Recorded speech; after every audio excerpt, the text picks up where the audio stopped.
अभी जो मोटे अनाज बोल रहे हैं सर, मोटा अनाज हमारे यहाँ बहुत पहले से हो रहा है। हम लोग के पूर्वज द्वारा मोटा ही अनाज से किया जाता था।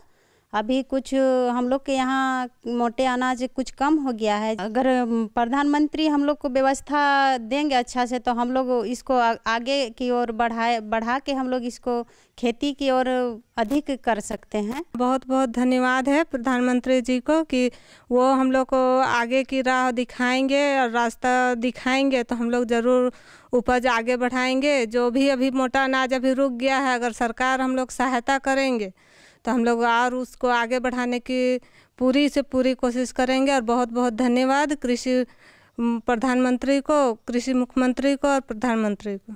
टपक सिंचाई के माध्यम से मैं गोभी, शिमला, टमाटर सभी उगाती हूँ। और अभी तो हमें मोदी जी को बहुत बहुत धन्यवाद करना चाहती हूँ कि हमें इस लायक मिला कि हमें सम्मानित मिला और हमें ट्रैक्टर मिला है। और हम अभी दूसरों के भरोसे जोतवाने के लिए खेत में ट्रैक्टर भी लाते थे, अब खुद से जोतते हैं और सब्जी उगाते हैं। और हम लोग का थोड़ा सा बेचने के लिए व्यवस्था अच्छा किया जाए तो मोदी जी को बहुत बहुत धन्यवाद। और मैं APS का काम करती हूँ, पशु सखी का। मैं छोटे जानवर पे काम करती हूँ, बकरी और मुर्गी, इन सब के पालन के विषय पे किसानों को बताती हूँ और समय समय से टीकाकरण, डिवर्मिंग ये सब करवाती हूँ। जो गांव की जो अभी जो किसान है वो धीरे धीरे छोड़ते जा रहे हैं, उसको हमारे नरेंद्र मोदी ने बहुत उत्सुक से जो लागू किए अभी जो सुने हैं, उसके लिए मैं बहुत खुश हूँ।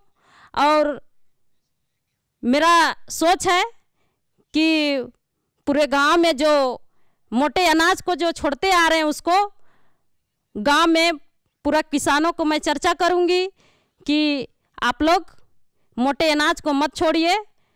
मैं भारत सरकार के द्वारा जो प्राकृतिक खेती को जो बढ़ावा दिया गया है, ये बहुत ही सराहनीय कदम है। क्योंकि रासायनिक खेती करते करते उत्पादन लागत किसानों के लिए बहुत बढ़ गई है।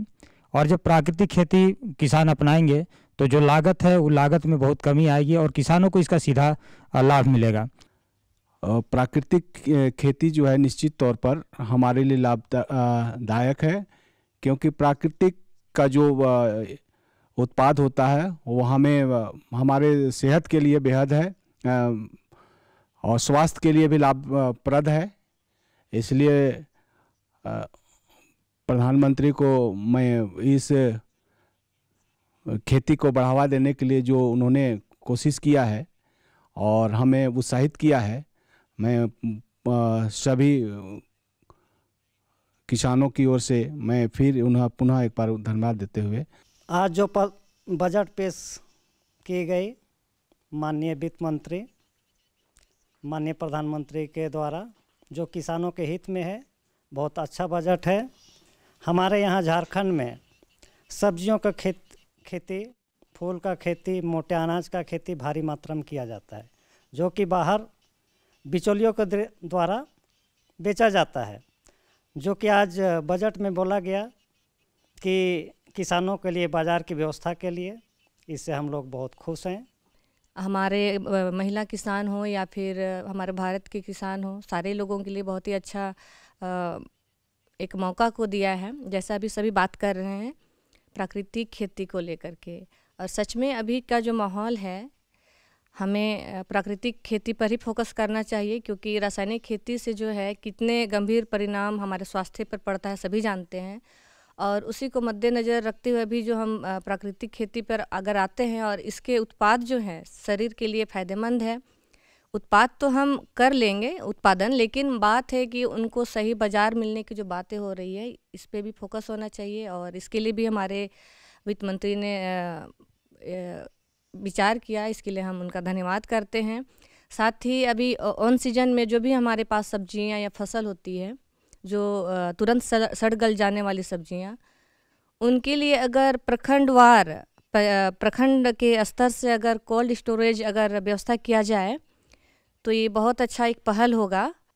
FPO में जुड़ने के बाद में किसान अपने छोटे छोटे समूह बना के अपने फसल को विस्तृत रूप से बाहर भेजे हैं, अपने जितने भी आवश्यकता है उसको एक समूह के रूप में कुछ कम लागत में खाद बीज वगैरह का खरीदारी कर रहे हैं। ये सारा चीज़ आज हमारे देश के प्रधानमंत्री जो हैं उन्हीं के